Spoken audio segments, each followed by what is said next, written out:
नमस्कार my dear parents. आपण आपल्या मुलांसाठी खूप काही करतो, पण ते कसं, कधी आणि केव्हा करायचं तेच आपल्याला कळत नाही. आधीचं पॅरेंटिंग आणि आजचं पॅरेंटिंगमध्ये रात्रंदिवसाचा फरक आहे. आजचं पॅरेंटिंग इतकं सोपं राहिलेलं नाही आहे. आधी जॉईंट फॅमिलीज होत्या, सगळे घरात व्हॅल्यू शिकवणारे होते, म्हणून मूल ऑटोमॅटिकली वाढत होतं, मोठं होत होतं. पण आज मुलांना वाढवावं लागत आहे. आधीच्या वेळेस 8-8, 10 मुलं असायचे, त्यामुळं त्यांच्यावर ट्रायल अँड एरर करणं सोपं होतं. एखादं मूल घडायचं, एखादं मूल बिघडायचं. परंतु आज तशी परिस्थिती नाही आहे.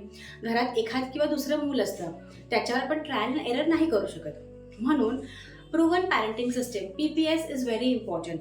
प्रूव्हन पॅरेंटिंग सिस्टीम म्हणजे जे तज्ज्ञ आहेत, जे सायकोलॉजिस्ट आहेत, जे पॅरेंटिंग कोच आहेत, त्यांनी काही रूल्स अँड रेग्युलेशन्स बनवलेले आहेत, त्यानुसार आपल्या मुलांना घडवणं म्हणजेच एक लर्निंग पॅरेंट बनणं. चला तर मग आपण आज 3 अशा स्टेप्स बघूया, सायकोलॉजिकल क्रुशियल स्टेप्स, ज्याच्यातून आपण आपल्या मुलांना व्यवस्थितरित्या घडवू शकतो. मुलांचं ब्रेनचं डेव्हलपमेंट आणि मुलांचं ओव्हरऑल डेव्हलपमेंट 3 फेजेसमध्ये होत असतं. ती पहिली फेज आहे मुलांचं हार्ट डेव्हलपमेंट. तर हार्ट डेव्हलपमेंट कधी आणि कसं करायचं? पहिला पॉईंट आहे त्याच्यामध्ये की 0 to 7 इयर्सपर्यंत हा पिरियड असतो त्यांच्या हृदयाचं डेव्हलपमेंट, म्हणजेच की हार्ट डेव्हलपमेंट. ह्यावेळी 70% आईचं कॉन्ट्रीब्युशन असतं आणि 30% वडिलांचं कॉन्ट्रीब्युशन असतं. मगच ते होतं 100% पॅरेंटिंग. आता जेव्हा मुलांसोबत आई ऑल टाईम अवेलेबल असते किंवा जे काही लोक आईच्या रिप्लेसमेंटमध्ये म्हणजे केअर गिव्हर असतात, फुल टाईम मुलाबरोबर असतात, मुलीबरोबर असतात, ते मुलाला सिक्युरिटी देतात. मुलाला सिक्युअर फील होतं की नाही, माझ्याबरोबर कोणतरी आहे. मग जेव्हा आपण मुलांबरोबर पिकाबू खेळतो, मूल लपतं, आपण त्याला शोधतो किंवा मूल आपल्याला शोधतं आणि त्याला आपण दिसतो, त्यावेळी मुलामध्ये ना सिक्युरिटी येते, हां माझी आई आहे, इथं अवेलेबल आहे माझ्यासोबत. मग त्यांच्यामध्ये ना ट्रस्ट बिल्डिंग होतं. हे ट्रस्ट पुढं खूप महत्त्वाचं असतं. ज्या फेजमध्ये मुलं ट्रस्ट शिकतात, तेव्हाच ते इन फ्युचरमध्ये त्यांच्या लाईफ पार्टनरवर ट्रस्ट करू शकतात, त्याच्या कलिग्सवर ट्रस्ट करू शकतात, दुसऱ्यावर ट्रस्ट करू शकतात. म्हणून 0 to 7 हे इतकं इम्पॉर्टंट आहे की त्याच्यामध्ये मुलं जे काही शिकतात त्याचंच प्रतिबिंब ते मोठं झाल्यावर दिसतं. मग महत्त्वाचं काय आहे की ट्रस्ट बिल्डिंग आहे, लॉट्स ऑफ लव्ह आहे, अनकंडिशनल लव्ह आहे, ऑल टाईम मुलांबरोबर राहणं आहे, त्यांना सिक्युरिटी देणं आहे. म्हणजेच जेव्हा घरात दुसरं मूल येतं, आपण खूपदा बघितलंय की आईला जेव्हा दुसरं बाळ होतं तेव्हा ते मोठं मूल खूप जेलस फील करतं, ते एकटं एकटं राहतं. मग ह्याचं रिझन काय माहिती आहे? कारण त्या मुलाचा प्रेमाचा कोटा हा भरलेलाच नाही आहे. त्याला जेवढं प्रेम पाहिजे होतं ते दिलंच गेलं नाही आहे. म्हणून त्याच्यामध्ये ती जेलसी म्हणजे ईर्ष्याची भावना येते किंवा कुठलं मूल घरात आलं की त्या मुलाला बघवतच नाही की माझ्या आईने ह्या मुलाला का घेतलं. ह्याचं रिझन असं आहे की त्या मुलाचं जे प्रेम आहे ते आपण पूर्ण केलेलंच नाही. त्याच्या मनात जे समाधान पाहिजे, माझ्या आई वडिलांकडून मला मिळालेलं प्रेम, ते जोपर्यंत पूर्ण 100% भरत नाही तोपर्यंत ते मूल जेलस फील करत राहणार. म्हणून हा मुद्दा खूप खूप खूप महत्त्वाचा आहे की आपल्या मुलाला भरपूर प्रेम देणे, त्याच्या मनात जागा निर्माण करणे. आणि आपण काय करत असतो, आपण आपल्या मुलांना मोबाईल देतो. जी जागा मुलांच्या हृदयात आई वडिलांसाठी पाहिजे ती रिप्लेस करतोय आपण गेम्सनी, त्यानंतर मोबाईल्सनी. म्हणून लक्षात ठेवा, जर मुलाचं खरंच आपल्याला वाटत असेल की नाही बाबा माझ्या मुलाचा सर्वांगीण विकास झाला पाहिजे, तर सगळ्यात महत्त्वाचा पॉईंट आहे 0 to 7 इयर्सपर्यंत मुलाला खूप खूप खूप प्रेम देणे. ओके, तर दुसरा पॉईंट आहे हेड डेव्हलपमेंट. हेड म्हणजे काय? जिथं आपण बुद्धी, विचार करणे आणि निर्णय घेणे.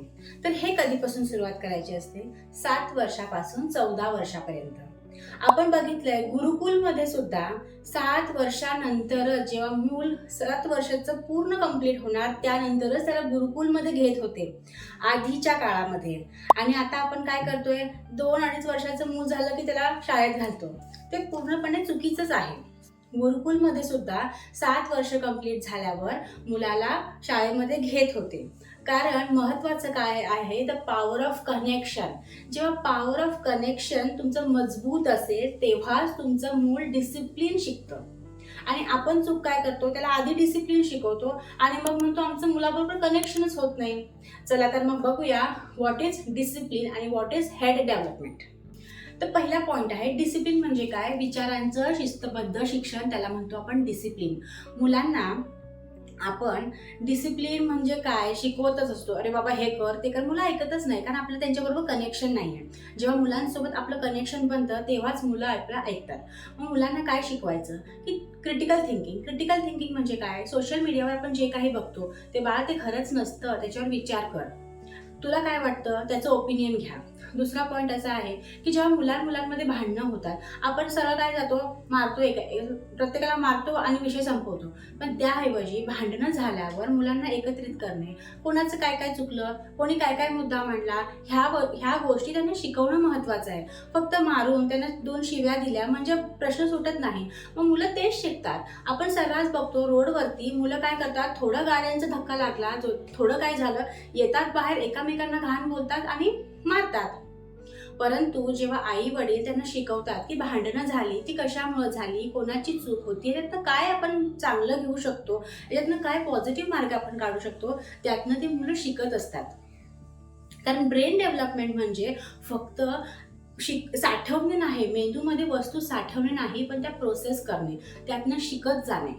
एक महत्त्वाचा पॉईंट अजून असा आहे की मुलांमध्ये क्युरिओसिटी खूप असते. 7 ते 14 वर्षाच्या मुलांमध्ये खूप क्युरिओसिटी म्हणजे जिज्ञासा खूप असते. आणि आपण नेहमी काय करतो, जा खूप शहाणा आहेस, त्याला असं टोलवतो. पण हे योग्य नाही आहे. जर त्यांनी काही प्रश्न विचारला तर त्याला बसवा आणि म्हणा, बाळ खूप छान प्रश्न विचारलास, किती छान प्रश्न आला तुझ्या डोक्यात, आणि मग त्याला त्याचं योग्य उत्तर द्या.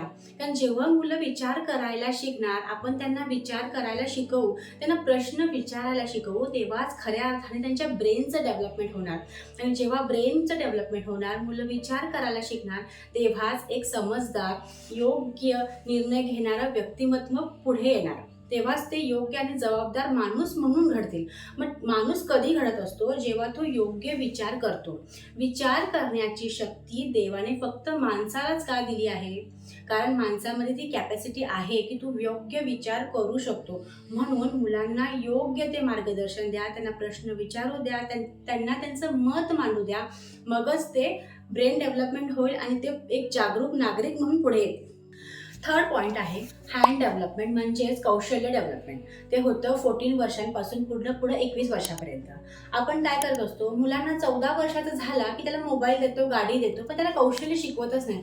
म्हणून ज्या हातांनी मुलांनी त्याचं स्किल डेव्हलप केलं पाहिजे, त्याच हाताने तो स्मोकिंग करतो, ड्रग्स घेतो. आणि ज्या हातांनी त्यांनी काहीतरी करून दाखवायला पाहिजे, कॉन्फिडंट व्हायला पाहिजे, तो त्याची जी आहे गुणवत्ता ती कशात दाखवतो, फास्ट गाडी चालवण्यात दाखवतो. मग आपण इथं कुठं चुकतो? 14 वर्षाचं मूल झालं की त्याचं कौशल्य डेव्हलपमेंट करण्याकडे आपलं कल असला पाहिजे.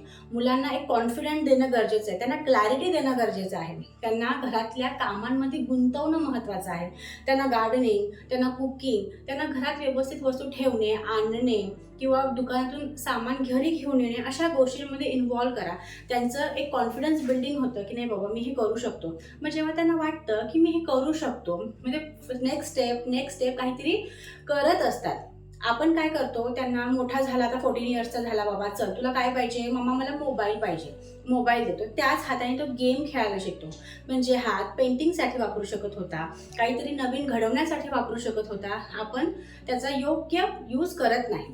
मग नंतर सगळे पॅरेंट्स ओरडतात की आम्ही सगळं करतो मुलासाठी, पण आमचं मूल ऐकत नाही. कारण आपण योग्य वेळेला योग्य जी गोष्ट केली पाहिजे ती करतच नाही. जेव्हा मूल माइंड आणि बॉडीचं कोऑर्डिनेशन करतं, तेव्हाच ते बॅलन्स्ड व्यक्तिमत्व होतं. माइंड आणि बॉडीचं कोऑर्डिनेशन म्हणजे काय की पहिले आपण त्याच्या हार्टचं डेव्हलपमेंट केलं, मग त्याच्या बुद्धीचा विकास केला, त्यानंतर आता त्याच्या हँड्सचं डेव्हलपमेंट आहे. हँड्स म्हणजे काय? पूर्ण तुमचं हाताचं कौशल्य, पैसे कमवायला शिकणं, त्यातनं आपण काय आपल्यामध्ये चांगल्या स्किल्स काय आहेत त्यात समजणं आणि त्याच्यावर काम करणं. म्युझिक असू दे, योगा असू दे, डान्स असू दे, पेंटिंग असू दे, फुटबॉल खेळणं असू दे, टेबल टेनिस असू दे, व्हॉटेवर जे काही तुम्हाला आवडतं त्याच्यावर काम करणं, तेच म्हणजे तुमचं स्किल डेव्हलपमेंट. आणि जेव्हा त्यांच्या हार्टचं डेव्हलपमेंट, त्यांच्या हेडचं डेव्हलपमेंट आणि त्यांच्या हँड्सचं डेव्हलपमेंट, ह्या तिघींचं जेव्हा आपण एक कोऑर्डिनेशन बसवतो, तेव्हाच ते मूल योग्यरित्या योग्य डायरेक्शननी जातं. ह्या होत्या 3 सायकोलॉजिकल खूप महत्त्वाच्या गोष्टी ज्या प्रत्येक पॅरेंट्सनी फॉलो करायला हव्या आणि आपल्या मुलांना एक चांगलं व्यक्तिमत्व म्हणून घडवायला हवं. हा व्हिडिओ तुम्ही पूर्ण शेवटपर्यंत बघितला असाल तर खरंच तुम्ही खूप अवेअर पॅरेंट आहात. आणि जे तुमचे ओळखीचे लोक आहेत त्यांच्यापर्यंत हा व्हिडिओ जाऊ द्या, कारण हा व्हिडिओ खूप महत्त्वाचा आहे. या खूप महत्त्वाच्या गोष्टी ज्या आहेत मी तुमच्यासोबत शेअर केलेल्या आहेत, त्या सहजासहजी तुम्हाला यूट्यूबवर बघायला मिळणार नाहीत. ह्या खूप इम्पॉर्टंट आहेत आपल्या कम्युनिटीसाठी, की जेणेकरून आपण जे मागं पडलो आहोत, आपल्याला जे एक प्रॉपर गाईडन्स पाहिजे ते मिळालेलं नाही आहे, तर ते तुमच्यापर्यंत पोहोचणं हाच माझा एक उद्देश आहे. हा माझं मिशन आहे की माझ्या जे लोक आहेत, मराठी बांधव आहेत, त्यांच्यापर्यंत हा व्हिडिओ गेला पाहिजे व त्यांची मुलंसुद्धा खूप छान प्रकारे सक्सेसफुल झाली पाहिजेत. थँक्यू. Happy parenting.